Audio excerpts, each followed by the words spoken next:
Hi there, my name is Tracy Barrett with Focus on Nova Real Estate with Century 21 Redwood Realtors, and I am thrilled today to be introducing you to one of my favorite people, George Schwartz, who I have the pleasure to know both through business as well as personal use when my basement flooded last year when I had a pinhole leak in my hose spigot. George's business is Restoration One, the one with the swirl, and he helps dry out your basement when your basement floods, among other things. So with no further ado, let's bring on George. And switcheroony. Hi George, thanks for coming out Hey, today. it is already cold, although it's nice and warm and sunny outside. It looks warm and sunny outside, but it's not. No, which It's unfortunately we've cold. got a 20-degree wind chill outside today. So with that said, I wanted to talk to you today about what people should do to prevent ever having to meet you on a professional basis. Do everything to avoid that. Not because I'm not a nice guy, or I don't want to meet you. I do, but not under typical circumstances when you have to call us.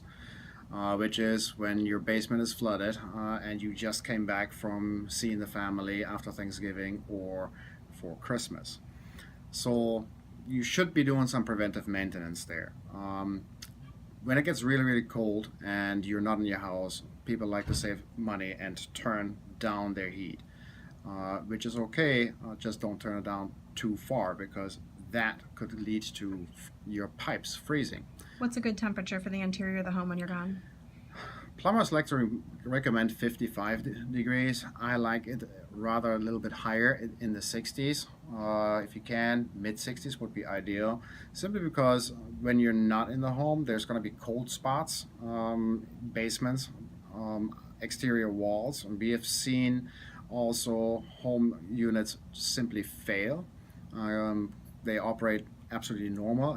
When you're at home, everything is good, then something you change on the programming, and then all of a sudden you leave town and a darn thing fails. We've had a 3-level townhome where the fire department was called and forced entry because the neighbors called them because water was coming out of the garage. And the back of the house, on the 3rd floor, the pipe had frozen inside the bathroom. And the thermostat had just given out. And that's why I'm saying rather turn it down a little bit, but not to a temperature that the house, so to say, is not used to. 65, 60, it's still going to save you some energy while you're gone, but think about how much money you can save by not having to see us because the fire department forced entry. So Thanksgiving is gone, so what do we need to do with our hose spigots? So what you should have already done, but if you haven't done it yet, it's still time.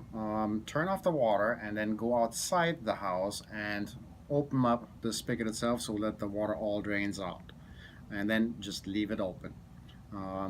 When you leave for town, one good thing is that you can do is turn the main water off and drain all your pipes, meaning you go down to the basement, typically the basement, you turn off that big knob, and then you go back up and in every bathroom, every toilet, flush everything, open all the faucets up so let all the water drain out, and you'll hear that gurgling sound where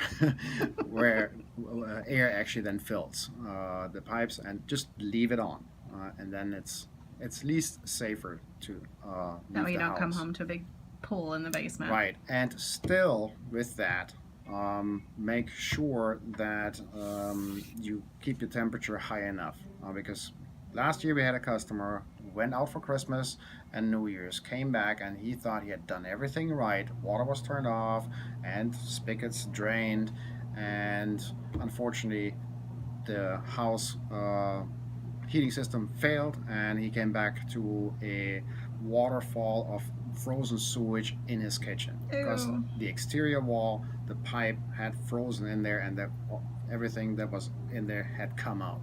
Oh no. So not fun. Not fun at all. Okay, so the disaster strikes. So in our house, it was the pinhole leak. We open up the game room closet, and there's mold everywhere. What does somebody do? They come downstairs, they've got the water leak. What do they do? What are the steps they need to take? First thing is, don't panic.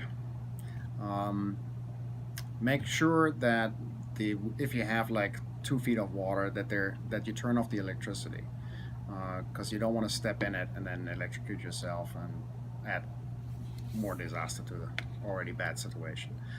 Second, call a plumber, and if you don't have a plumber handy, we recommend these guys here.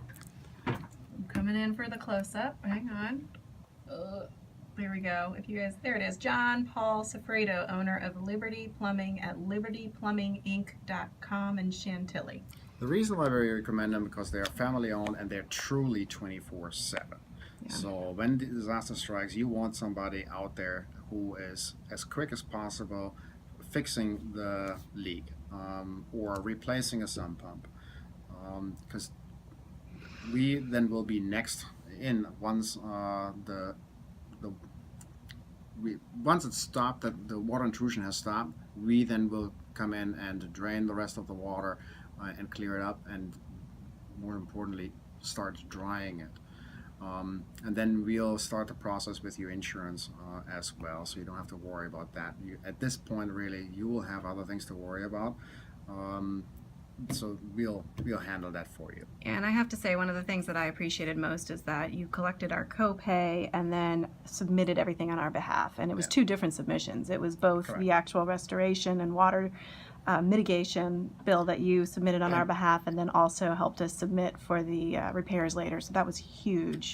There's with our loss. typical 4 columns or 4 buckets that insurances can pay for, and we'll walk you through all of them and what you should be doing or can do to maximize your insurance there, the usage. I mean, you paid for years for it, and probably, hopefully, knock on wood, never used it. And when hopefully it will not happen to you, but when it does happen, then we'll help you through this whole process of getting the most out of it as well.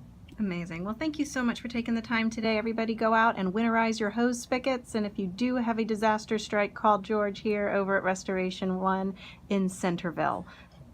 Hopefully you don't have to see us, and happy holidays. Happy holidays.